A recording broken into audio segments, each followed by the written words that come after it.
नमस्कार विद्यार्थ्यांनो. प्रकरण क्रमांक 4 पुरवठ्याचे विश्लेषण या प्रकरणाचे मागील व्हिडिओमध्ये आपण स्वाध्याय आणि जो शेवटचा घटक होता सरासरी प्राप्ती आणि सरासरी खर्च किंवा खर्च आणि प्राप्तीच्या ज्या संकल्पना होत्या त्या आपण अभ्यासलेल्या होत्या. आज आपण आजच्या व्हिडिओमध्ये बाजाराचे जे प्रकार आहेत, हे 5वं जे प्रकरण आहे या प्रकरणाला सुरुवात करणार आहोत. आता बाजार म्हणजे काय, तर या ठिकाणी तुम्ही बाजार पाहिला आहे असं मी गृहीत धरते. निश्चितपणे तुम्ही सगळ्यांनी बाजार पाहिला असणार. कसा असतो बाजार, काय असतं बाजारामध्ये, किंवा या ठिकाणी बाजारामध्ये तुम्ही काय करायला जाता, असा जर प्रश्न मी तुम्हाला विचारला तर तुम्हा सगळ्यांची उत्तरे जवळजवळ सारखीच येतील. बाजार म्हणजे असं ठिकाण की जेथे वस्तूची आणि सेवांची खरेदी विक्री होते.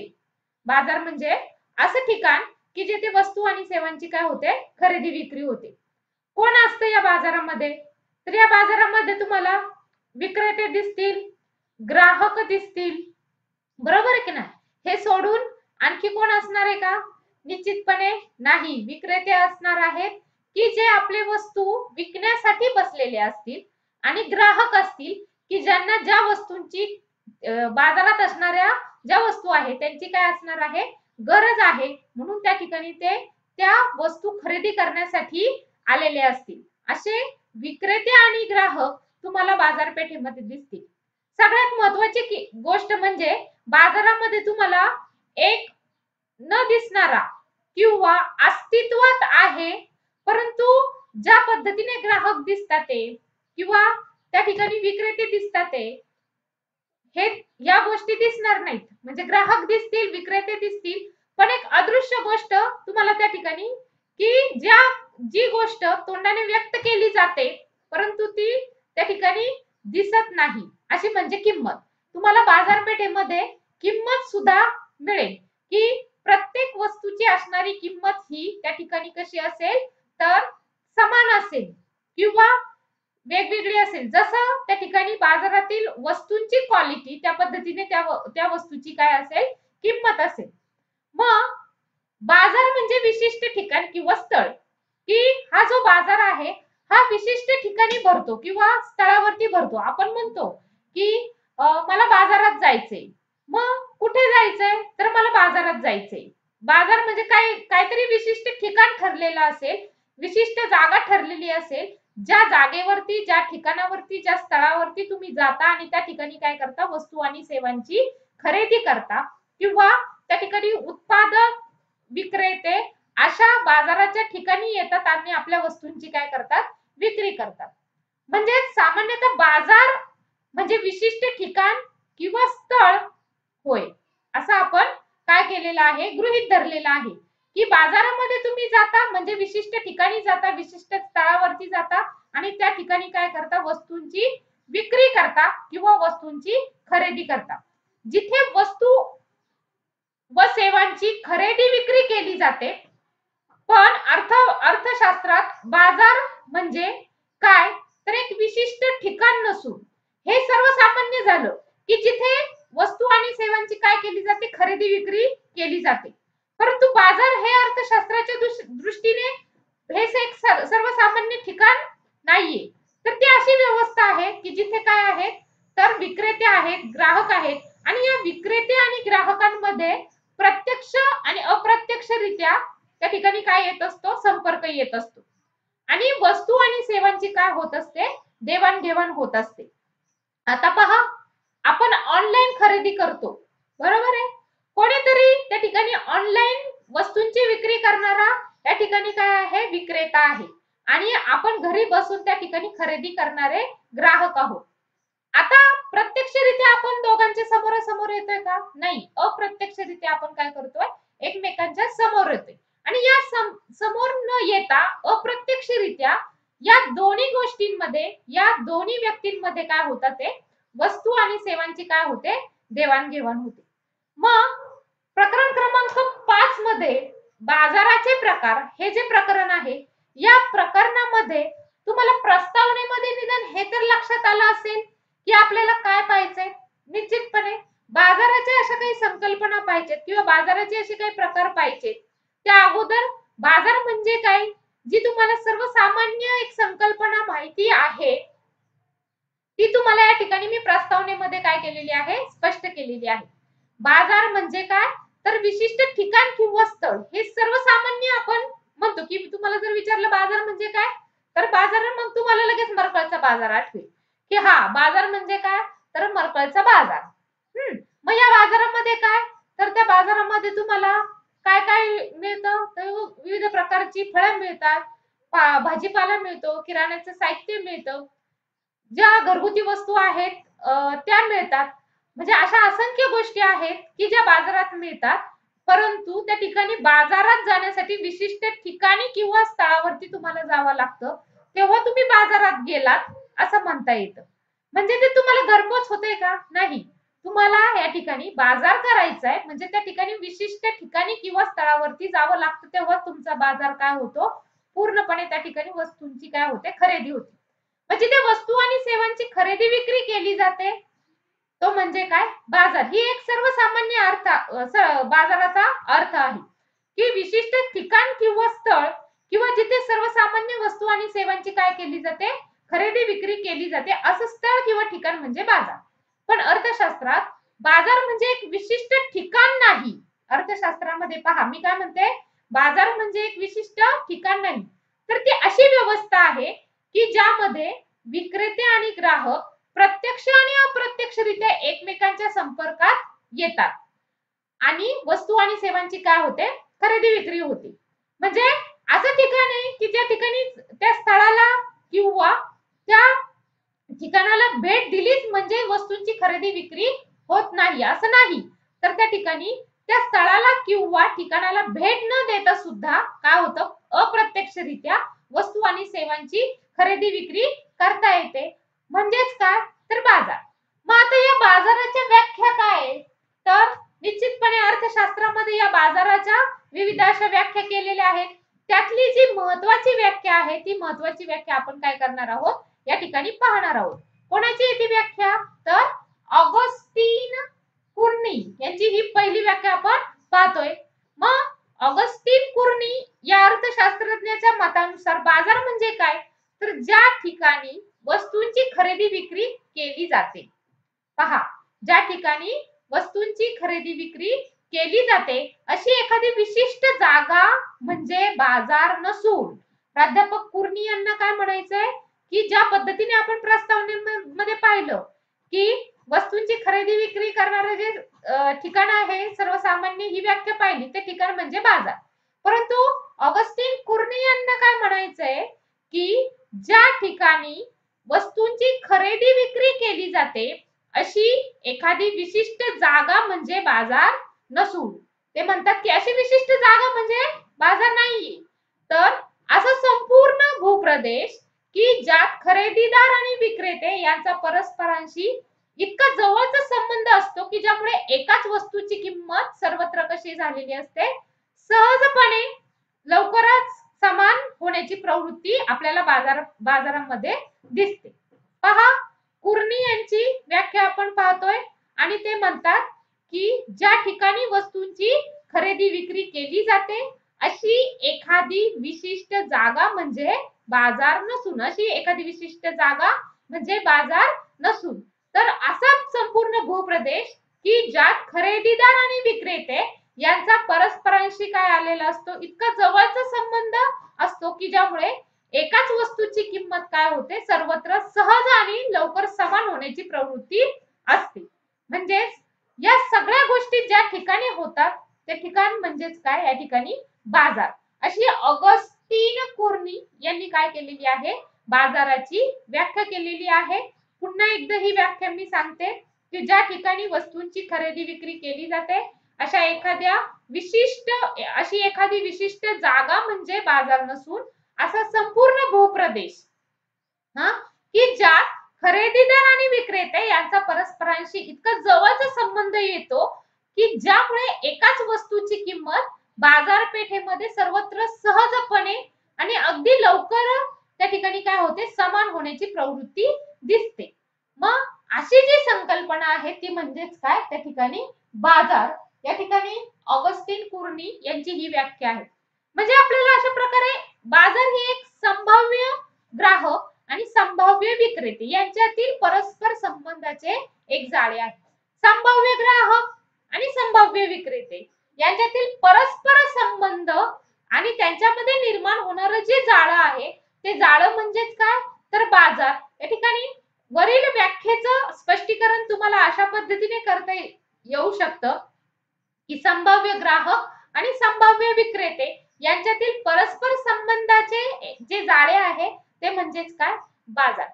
परंतु या ठिकाणी बाजार ज्या ठिकाणी अस्तित्वात आहे तो बाजार अस्तित्वात येण्यासाठी काय गोष्टींची आवश्यकता असते, तर काही गोष्टी आहेत ज्या गोष्टी असल्याशिवाय बाजार तिथे आहे हे सिद्ध होत नाही. मग त्या गोष्टी अस्तित्वात आहेत म्हणजेच कोणत्या गोष्टी, तर सगळ्यात महत्त्वाचं आपण पाहतो की बाजारामध्ये काय असतात, तर त्या ठिकाणी ग्राहक आणि विक्रेते असतात. ज्या ठिकाणी ग्राहक आणि विक्रेते नाही त्या ठिकाणी बाजार असू शकत नाही. म्हणजे बाजार अस्तित्वात येण्यासाठी सगळ्यात महत्त्वाचा घटक म्हणून ग्राहक आणि विक्रेत्यांकडे पाहिलं जातं. ज्या ठिकाणी ग्राहक आणि विक्रेते असतात त्या ठिकाणी बाजार अस्तित्वात असतो. दुसरं म्हणजे वस्तू किंवा सेवा यांची खरेदी आणि विक्री. फक्त ग्राहक आणि विक्रेते असून चालेल का, तर नाही. ग्राहक आणि विक्रेत्यांनी काय केलं पाहिजे, तर त्या ठिकाणी विक्रेत्याने आपल्या जवळ असणारी जी वस्तू आहे तिची काय केली पाहिजे, विक्री केली पाहिजे. आणि जो खरेदी करायला आलेला जो ग्राहक आहे त्याने काय केलं पाहिजे, विक्रेत्याने विकत असलेली वस्तू खरेदी केली पाहिजे. म्हणजे त्या ठिकाणी वस्तू आणि सेवा यांची खरेदी विक्री बाजारात होते. हे दुसरं या ठिकाणी आपल्याला बाजाराच्या बाबतीत सांगता येईल. काय, पहिलं म्हणजे ग्राहक आणि विक्रेते ज्या ठिकाणी असतात तो म्हणजे काय, तर बाजार. त्यानंतर वस्तू आणि सेवा यांची बाजारामध्ये काय केली जाते, खरेदी विक्री केली जाते. त्यानंतर अतिशय महत्त्वाचं म्हणजे काय, तर वस्तूंची किंमत. बाजारपेठेमध्ये काय असते, तर त्या ठिकाणी सगळं ज्या वस्तू त्या ठिकाणी विक्रीसाठी आणलेल्या असतात त्या वस्तू फुकट दिल्या जातात का, तर नाही. त्या वस्तूंची काय केली जाते, किंमत निश्चित केली जाते आणि त्या किमतीनुसार त्या वस्तूची त्या ठिकाणी उत्पादक किंवा विक्रेता काय करत असतो, किंमत वसूल करत असतो, त्याची किंमत ठरवत असतो आणि त्यानंतरच त्या वस्तूची काय करत असतो, विक्री करत असतो. म्हणजे तिसरा घटक आपल्याला या ठिकाणी सांगता येईल म्हणजेच किंमत. बाजारपेठेमध्ये प्रत्येक वस्तूची किंमत ठरवली जाते आणि त्यानंतरच त्या ठिकाणी त्या बाजाराची खरेदी विक्री केली जाते. चौथा म्हणजे ग्राहक आणि विक्रेते यांच्यातील जवळचा संबंध. ग्राहक आणि विक्रेत्यामध्ये जवळचा संबंध प्रस्थापित झाला तरच त्या ठिकाणी वस्तूंची खरेदी विक्री होणार आहे. आता जवळचा संबंध असणं म्हणजे काय, तुम्ही त्या ठिकाणी बाजाराच्या ठिकाणी जाता, त्या वस्तूची किंमत विचारता, ही वस्तू कितीला आहे ते विचारता, त्यानंतर त्या उत्पादक काय करतो किंवा विक्रेता काय करतो, त्या वस्तूची किंमत तुम्हाला सांगतो. तुम्हाला पटली तर ती वस्तू तुम्ही काय करता, खरेदी करता. आणि जर पटली नाही तर तुम्ही दुसऱ्या विक्रेत्याकडे जाता. म्हणजे जेव्हा त्या वस्तूची किंमत तुम्हाला पटते, तुमच्याकडे तेवढी रक्कम किंवा तेवढे त्या ठिकाणी मूल्य देण्यासाठी असते, तेव्हाच त्या वस्तूची तुम्ही काय करता, खरेदी करता. म्हणजे ग्राहक आणि विक्रेत्यामध्ये जवळचे संबंध बाजारपेठेमध्ये काय होत असतात, निर्माण होत असतात. तुम्हाला अजूनही असं निदर्शनास आलं असेल की आपल्याला जेव्हा आपण बाजारपेठेमध्ये जातो, एखादी व्यक्ती जर आपल्याला त्या ठिकाणी ती वस्तू व्यवस्थितरित्या जमावून देत असेल किंवा ती वस्तू आपल्याला अतिशय आवडत असेल तर वारंवार आपण काय करतो, त्याच विक्रेत्याकडे ती वस्तू खरेदी करायला जातो. किंवा विक्रेत्यालाही माहिती असतं की हा ग्राहक कुठेच जाणार नाही, हा ग्राहक आपल्याकडेच वस्तू खरेदी करायला येणार आहे. म्हणजेच या ठिकाणी बाजार अस्तित्वात येतो म्हणजे ग्राहक आणि विक्रेते यांच्यामध्ये जवळचा संबंध काय होतो, प्रस्थापित होतो. त्यानंतर ग्राहक आणि विक्रेते यांना बाजारपेठेचे संपूर्ण विषय ज्ञान असलं पाहिजे. म्हणजे बाजार म्हणजे काय, बाजारपेठेमध्ये काय केलं जातं, वस्तू आणि सेवांची विक्री केली जाते किंवा खरेदी केली जाते, कशी किंमत ठरवली जाते, या सगळ्या घटकाचं काय असलं पाहिजे, तर ज्ञान असलं पाहिजे. या 5 गोष्टी जिथे असतील त्या ठिकाणी काय असतो? बाजार असतो. या 5 गोष्टी जिथे असतील त्या ठिकाणी काय असतो? बाजार असतो. म्हणजेच काही खालील गोष्टी, मी आता ज्या गोष्टी सांगितल्या त्या गोष्टी अस्तित्वात असतात तेव्हाच तेथे बाजार निर्माण होतो. मग कोणत्या गोष्टी अस्तित्वात असतात? एक म्हणजे ग्राहक आणि विक्रेते अस्तित्वात असतात. दुसरं म्हणजे वस्तू आणि सेवा यांची खरेदी विक्री केली जाते, हे अस्तित्व तिथं असलं पाहिजे. खरेदी विक्री त्या ठिकाणी झाली पाहिजे. नुसतं विक्रेत्याने वस्तू घेऊन बसायचं आणि उपभोक्त्याने त्या ठिकाणी फेऱ्या मारायचा असं होता कामा नये. तर त्या ठिकाणी विक्रेत्याने ती वस्तू विकली पाहिजे आणि त्या ठिकाणी ग्राहकाने ती काय केली पाहिजे? खरेदी केली पाहिजे. म्हणजेच या ठिकाणी वस्तू आणि सेवा यांची काय केली पाहिजे? खरेदी आणि विक्री केली पाहिजे. त्यानंतर बाजारपेठेमध्ये वस्तूची किंमत निश्चित झाली पाहिजे. म्हणजेच वस्तूला काय असली पाहिजे? किंमत असली पाहिजे. तेव्हाच त्या ठिकाणी वस्तू आणि सेवांची काय होणार आहे? खरेदी विक्री होणार आहे. त्यानंतर ग्राहक आणि विक्रेता यांच्यामध्ये जवळचे संबंध प्रस्थापित झाले पाहिजे किंवा त्यांच्यामध्ये काय असतात? जवळचे संबंध असतात, तेव्हाच तेथे बाजार असतो. आणि सगळ्यात महत्वाचं, दोन्ही घटकांना म्हणजे ग्राहक आणि विक्रेते या दोघांनाही काय असलं पाहिजे? बाजाराविषयीचं ज्ञान त्या ठिकाणी काय असलं पाहिजे. तेव्हाच त्या ठिकाणी काय होणार आहे? बाजार अस्तित्वात येणार आहे. हे 5 घटक बाजार अस्तित्वात असण्यासाठी अतिशय महत्वाचे आहेत. कोणते 5 घटक? पहा, ग्राहक आणि विक्रेते, दुसरा म्हणजे वस्तू आणि सेवा यांची खरेदी विक्री, तिसरा म्हणजे वस्तूची किंमत, चौथा म्हणजे खरेदीदार आणि विक्रेते यांच्यातील जवळचा संबंध आणि पाचवा म्हणजे बाजार विषयक ज्ञान. हे 5 घटक त्या ठिकाणी असतील तेव्हाच त्या ठिकाणी काय असणार आहे? बाजार अस्तित्वात असणार आहे. त्यानंतर पुढचा जो घटक आहे तो म्हणजेच बाजाराचं वर्गीकरण. आता तुम्हाला फळ्यावरती एक तक्ता दिसतोय आणि या तक्त्यामध्ये काय केलेलं आहे? बाजाराचं वर्गीकरण केलेलं आहे. किती घटकामध्ये केलेलं दिसतंय रे? 3 घटकामध्ये. पहिला घटक कोणता आहे? स्थळ. पहिला बाजाराचं वर्गीकरण स्थळाद्वारे केलेलं आहे. दुसरं म्हणजेच काय? काळ. काळाद्वारे बाजाराचं वर्गीकरण केलेलं आहे. आणि तिसरं म्हणजे काय? स्पर्धा. स्पर्धेद्वारे बाजाराचं वर्गीकरण केलेलं आहे. या 3 घटकाद्वारे बाजाराचं वर्गीकरण करता येतं. या आकृतीमध्ये किंवा या तक्त्यामध्ये तुम्हाला या ठिकाणी काय दिसतंय? तर बाजाराचं वर्गीकरण दिसते. 8 मार्काला तुम्हाला प्रश्न जर विचारला, बाजार म्हणजे काय हे सांगून बाजाराची व्याख्या सांगा आणि बाजाराचं वर्गीकरण स्पष्ट करा, तर त्या ठिकाणी तुम्हाला या तिन्ही घटकांचे जे उपघटक आहेत ते त्या ठिकाणी स्पष्ट करता आले पाहिजे. मग आता बाजार म्हणजे काय ही ऑगस्ट कुर्णी यांची व्याख्या आपण काय केलेली आहे? पाहिलेली आहे. मग काय म्हणतात? तर बाजार म्हणजे ज्या ठिकाणी वस्तूंची खरेदी विक्री केली जाते. एखादी विशिष्ट जागा म्हणजे काय? बाजार नसून, पहा ते काय म्हणतात? ज्या ठिकाणी वस्तूंची खरेदी विक्री केली जाते ती जागा म्हणजे बाजार नसून, तर असा संपूर्ण भूप्रदेश की ज्यात खरेदीदार आणि विक्रेते यांचा काय असतो? परस्पर जवळचा संबंध निर्माण झालेला असतो आणि त्यामुळे एकाच वस्तूची किंमत सर्वत्र काय होते? सहजपणे लवकर समान होण्याची जी प्रवृत्ती आहे ती प्रवृत्ती म्हणजेच काय? बाजार. अशी ऑगस्टीन कुर्ली यांची या ठिकाणी आपण व्याख्या पाहिली. त्यानंतर बाजाराचं वर्गीकरण आपण 3 घटकाद्वारे पाहणार आहोत. एक म्हणजे स्थळाद्वारे, दुसरं म्हणजे काळाद्वारे आणि तिसरं म्हणजे स्पर्धेद्वारे. बाजाराचं वर्गीकरण 3 घटकाद्वारे आपण पाहणार आहोत. पहिलं म्हणजे स्थळाद्वारे, दुसरं म्हणजे काळाद्वारे आणि तिसरं म्हणजे स्पर्धेद्वारे. या 3 घटकांद्वारे काय करणार आहोत? बाजाराचं काय करणार आहोत? वर्गीकरण पाहणार आहोत. चला मग त्यातला जो पहिला घटक आहे तो आपण पाहणार आहोत. तो म्हणजेच काय? स्थळानुसार बाजाराचं वर्गीकरण. आता स्थळानुसार जर आपण बाजाराचं वर्गीकरण जर करायचं ठरवलं तर त्या ठिकाणी 3 घटकांद्वारे स्थळानुसार बाजाराचं वर्गीकरण करता येतं. एक म्हणजे स्थानिक बाजारपेठ, दुसरं म्हणजे राष्ट्रीय बाजारपेठ आणि तिसरं म्हणजेच काय? आंतरराष्ट्रीय बाजारपेठ. बाजाराचं वर्गीकरण पाहतोय आणि त्यातला पहिला आकडा आपण पाहतोय स्थळानुसार बाजाराचं वर्गीकरण. त्यातला पहिला घटक आहे स्थानिक बाजारपेठ, दुसरा आहे राष्ट्रीय बाजारपेठ आणि तिसरा घटक कोणता आहे? आंतरराष्ट्रीय बाजारपेठ. मग पहिला घटक पाहतोय आपण स्थानिक बाजारपेठ. आता स्थानिक बाजारपेठ म्हणजे काय? तर स्थानिक बाजार म्हणजे असा बाजार, पहा स्थानिक बाजार म्हणजे काय? असा बाजार की ज्यात ग्राहक वस्तूंचे उत्पादन ज्या ठिकाणी होते त्याच ठिकाणाहून वस्तू खरेदी करतात. पहा, ग्राहक काय करतात? ज्या ठिकाणी वस्तूचं उत्पादन होतं त्याच ठिकाणी त्या वस्तूची काय करतात? खरेदी करतात. जेव्हा अशा प्रकारे वस्तूची काय केली जाते? खरेदी केली जाते, तेव्हा त्याला काय म्हणलेलं आहे?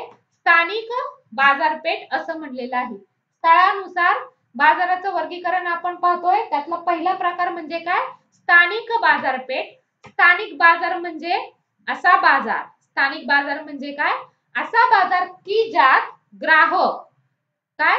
ग्राहक वस्तूचे उत्पादन ज्या ठिकाणी होते, ग्राहक काय करतो?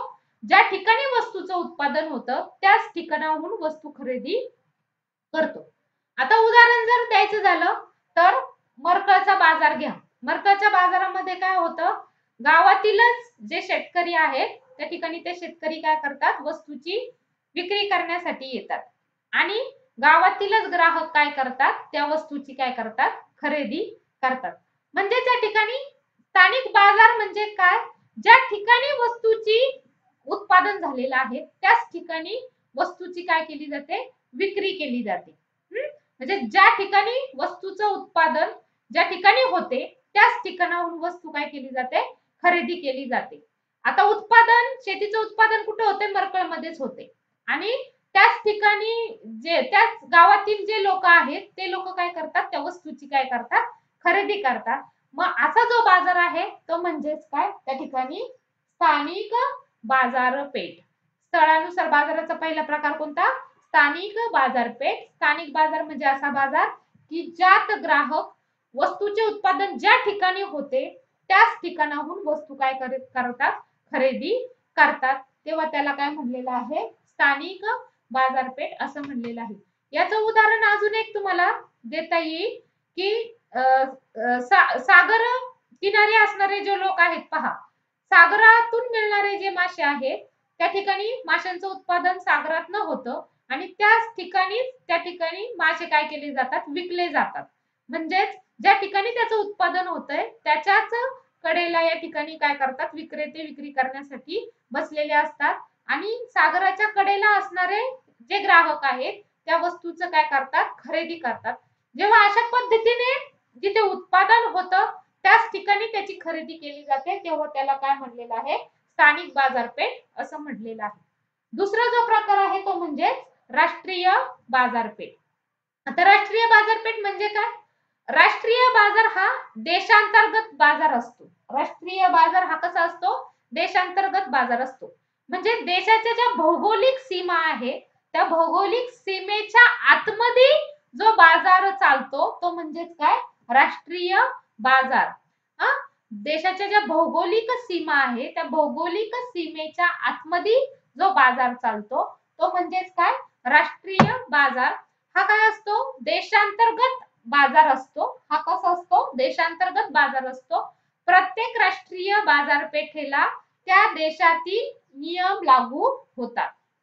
मग आपल्या देशातील बाजारपेठेला काय आहे? आपल्या देशाने जे ठरवलेले नियम आहे, आपल्या शासनाने ठरवलेले जे नियम आहे ते नियम आपल्या भौगोलिक सीमेच्या आतमध्ये जो बाजार भरला जातो किंवा जो बाजार आहे त्याला लागू होतात.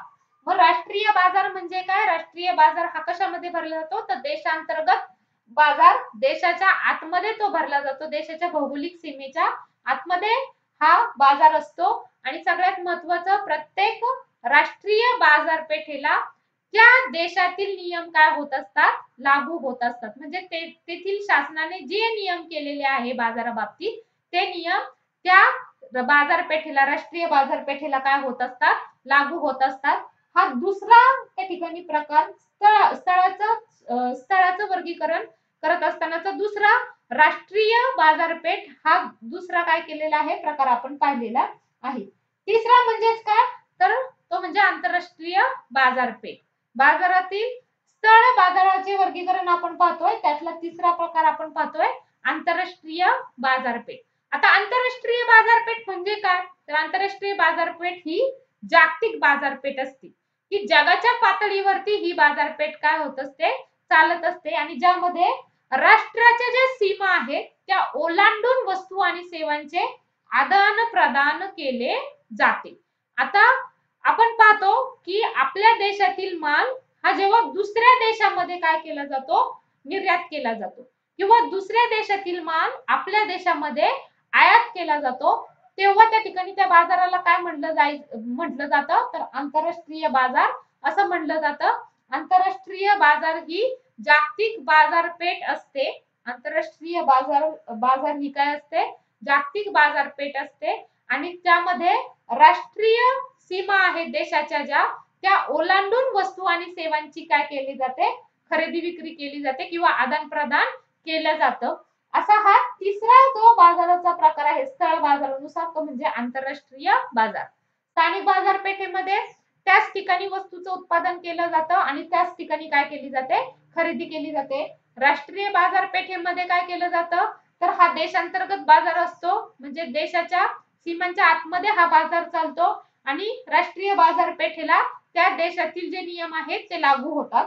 तिसरा म्हणजे आंतरराष्ट्रीय बाजारपेठ, हा जागतिक बाजारपेठ म्हणून ओळखला जातो आणि यामध्ये काय केलं जातं, तर देशाच्या ज्या राष्ट्रीय सीमा आहेत त्या ओलांडून देशाच्या राष्ट्रीय सीमा काय केल्या जातात, ओलांडल्या जातात आणि वस्तू आणि सेवांची काय केलं जातं, खरेदी विक्री किंवा आदान प्रदान केलं जातं. हा तिसरा त्या ठिकाणी बाजारपेठेचा आपण प्रकार आंतरराष्ट्रीय बाजारपेठ म्हणून पाहतोय.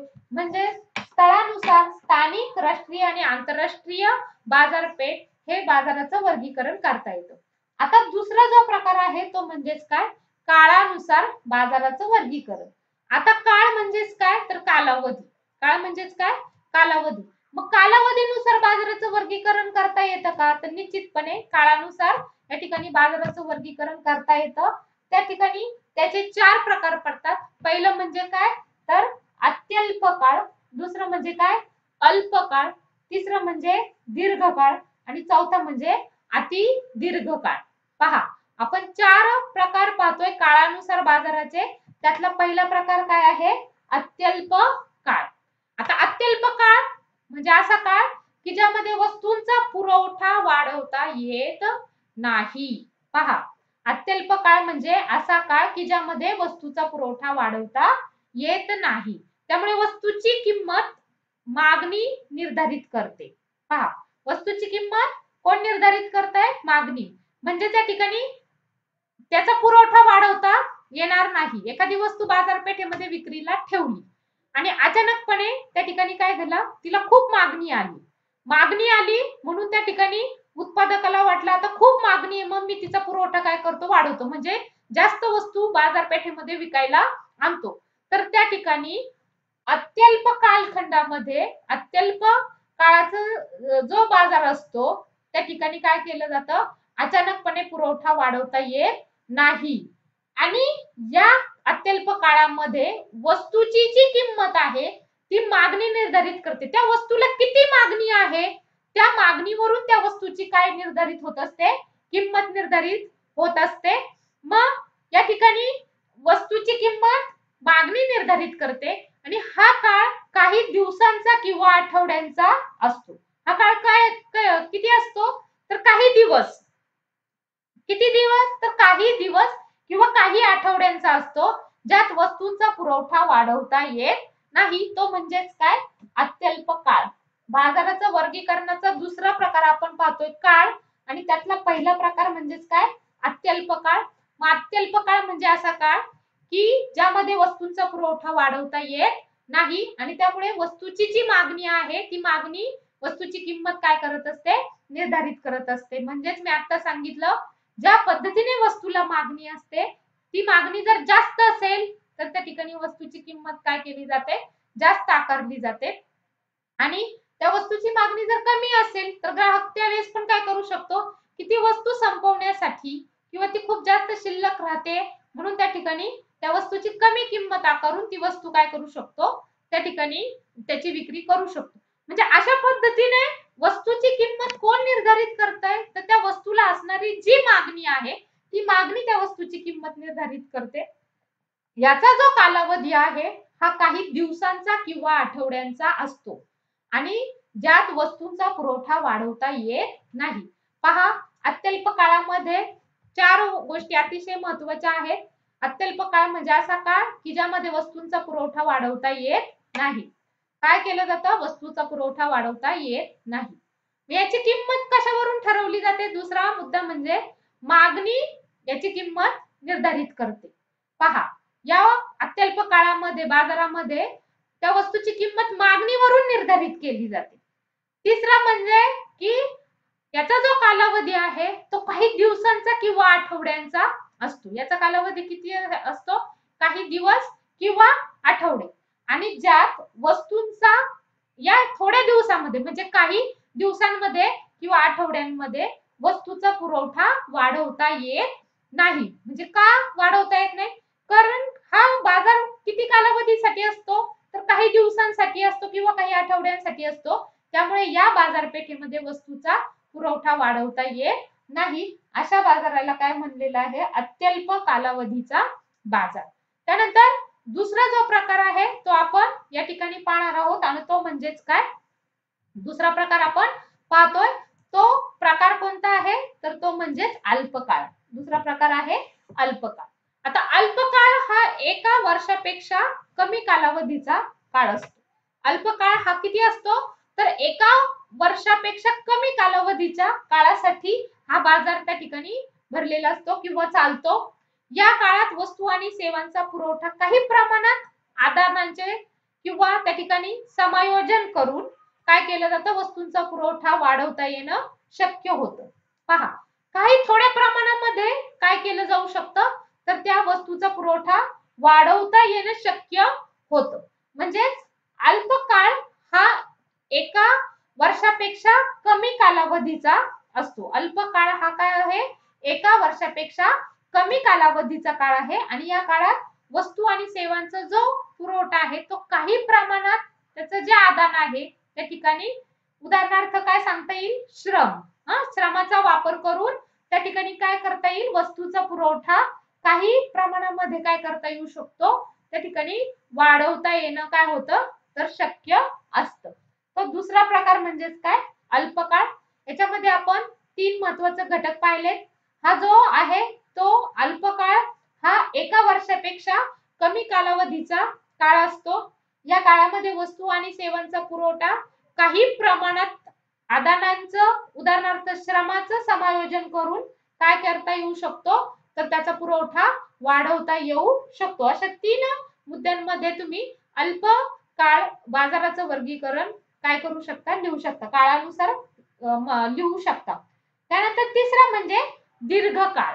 आता दीर्घकाळ हा जो कालावधी आहे हा दीर्घकाळ हा असा कालावधी असतो की ज्यात उत्पादनाचे घटक आणि उत्पादनाचा खर्च बदलणं शक्य असतं. दीर्घकाळ म्हणजे या ठिकाणी बाजार हा दीर्घ काळासाठी चाललेला असतो आणि त्यामुळं उत्पादनासाठी लागणारे जे घटक आहेत किंवा उत्पादन जो खर्च आहे तो बदलणं काय असतं? शक्य असतं. दीर्घ काळात उद्योग संस्थांना सर्व प्रकारच्या खर्चाशी जुळवून घेता येणं शक्य होतं. या कालावधीत काही वर्ष हा जो कालावधी आहे हा काही वर्षांचा सुद्धा असू शकतो. साधारणपणे याचा जो कार्यकाल आहे तो किती आहे? 5 वर्षांपर्यंत. 5 वर्षांपर्यंत या ठिकाणी दीर्घ काळाचा बाजार चालू शकतो. हा दीर्घ काळाचा जो बाजार आहे यात उत्पादनाचे घटक आणि उत्पादन खर्च बदलणं काय असतं? शक्य असतं. दीर्घ काळात उद्योग संस्थांना सर्व प्रकारच्या खर्चाशी जुळवून घेणं शक्य होतं. या कालावधीचा कालावधी जो आहे तो काही वर्षाचा असू शकतो. उदाहरण जर द्यायचं तर सर्वसाधारण 5 वर्षांपर्यंत याचा कालावधी असतो. हा तिसरा काळानुसार आहे दीर्घ काळ बाजार. तो म्हणजे काय? दीर्घ काळ हा कालावधी असतो. यात उत्पादनाचे घटक आणि उत्पादन खर्च बदलणं काय असतं? शक्य असतं. दीर्घ काळात उद्योग संस्थांना सर्व प्रकारच्या खर्चाशी जुळवून घेणं शक्य असतं. या कालावधीचा जो बाजार आहे तो काही वर्षांचा असू शकतो. उदाहरण जर द्यायचं झालं तर साधारणपणे 5 वर्षांपर्यंत या ठिकाणी हा दीर्घ काळाचा बाजार असू शकतो. 5 वर्षाच्या पुढे नाही. साधारणपणे किती? 5 वर्षांपर्यंत. त्यानंतर चौथा जो प्रकार आहे तो म्हणजे अति दीर्घ काळ. अति दीर्घ काळ म्हणजे असा काळ ज्यामध्ये उत्पादनाची सर्व आदाने स्थिर आणि बदलत येणे शक्य आहे. स्थिर जी आदाने आहेत ती पण बदलता येऊ शकतात आणि जी बदलती आहे ती सुद्धा या ठिकाणी बदलता येऊ शकतात. हा कालावधी किती वर्षाचा आहे? तर हा कालावधी 5 वर्षांपेक्षा अधिक असतो. अति दीर्घ काळ हा चौथा प्रकार आपण पाहतोय.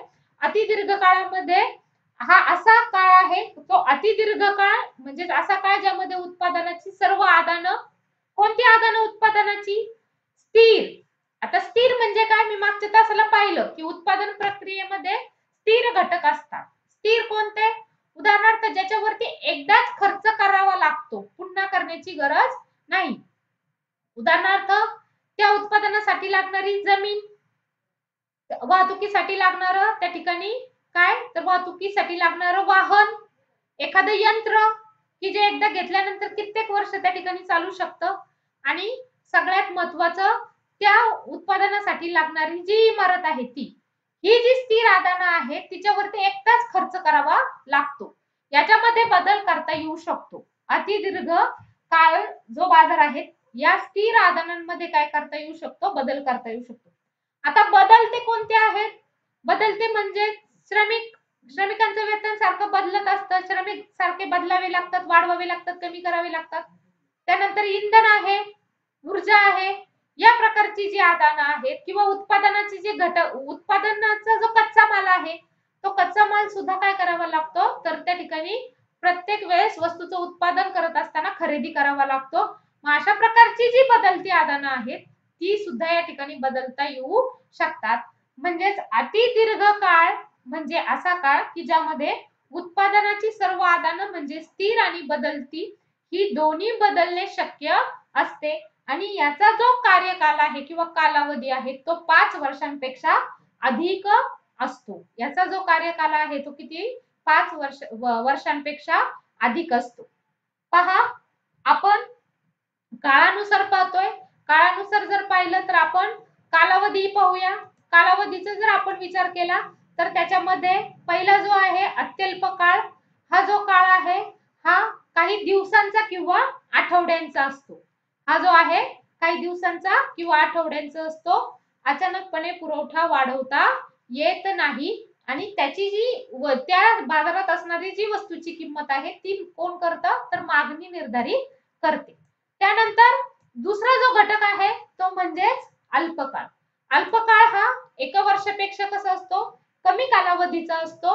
या काळात वस्तू आणि सेवांचा पुरवठा काही प्रमाणात आदानांचं, उदाहरणार्थ श्रम घेतलं त्याचं समायोजन करून वस्तूंचा पुरवठा वाढवणं काय असतं? शक्य असतं. काय? 1 वर्षापेक्षा कमी कालावधी अल्पकाळाचा असतो. त्यानंतर दीर्घकाळ असा असतो की ज्यात उत्पादनाचे घटक आणि उत्पादन खर्च बदलणं शक्य असतं. दीर्घकाळात उद्योग संस्थांना सर्व प्रकारच्या खर्चाशी जुळवून घेणे शक्य होते. या कालावधी जो आहे कालावधी 1 वर्षाचा कालावधी काही वर्षांचा असतो. उदाहरण काय सांगितलं? तर साधारणपणे 5 वर्षांपर्यंत. त्यानंतर चौथा म्हणजे अतिदीर्घ काळ.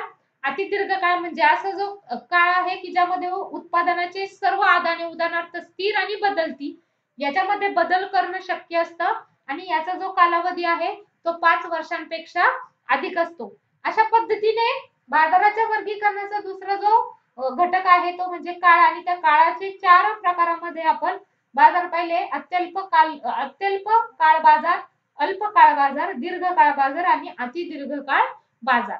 त्यानंतरचा जो पुढचा जो घटक आहे तो म्हणजेच कोणता? तर स्पर्धेनुसार बाजार हा जो घटक आहे तो आपण पुढच्या व्हिडिओमध्ये काय करणार आहोत? अभ्यासणार आहोत. धन्यवाद.